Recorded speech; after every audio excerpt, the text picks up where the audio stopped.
Laipni lūgt šodienas šovā. Tas ir Bībelē, vai ne tā? Spēles noteikumi ir ļoti vienkārši. Mūsu dalībnieks izlasīs pāris frāzes, un pēc tam noteiks, vai tās ir Bībelē vai nav. Būs jāsmies, kura frāze konkrēti nāks no Bībeles.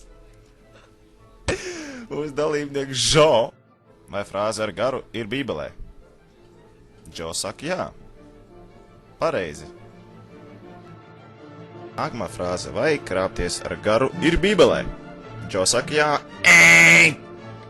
Diemžēl, Džo, tev atbildi ir nepareizi. Tādas frāzes Bībelē nav.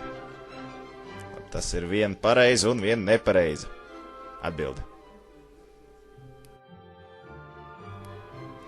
Nākamā frāze. Dievs palīdz tiem, kas palīdz paši sev. Džo saka nē. Un tas ir pareizi.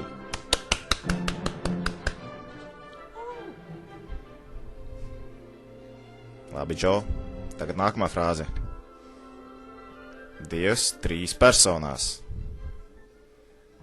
Vai frāze Dievs trīs personās ir trīsvienīgais Dievs? Nē.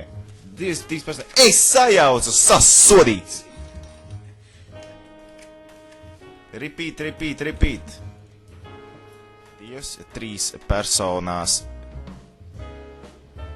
Vai frāze Dievs trīs personās ir Bībelē? Džo saka, ka jā, un diemžēl, Džo, atvaino, tev atbildi nav pareizi. Tādas frāzes Bībelē nav. Nu, tas arī viss šodienai. Paldies, Džo, tu atbildēji 2 no 4 atbildēm.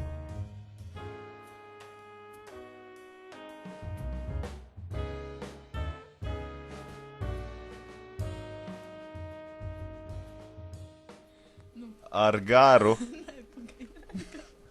Garu, uzmet garu, lai es labi pērties varu.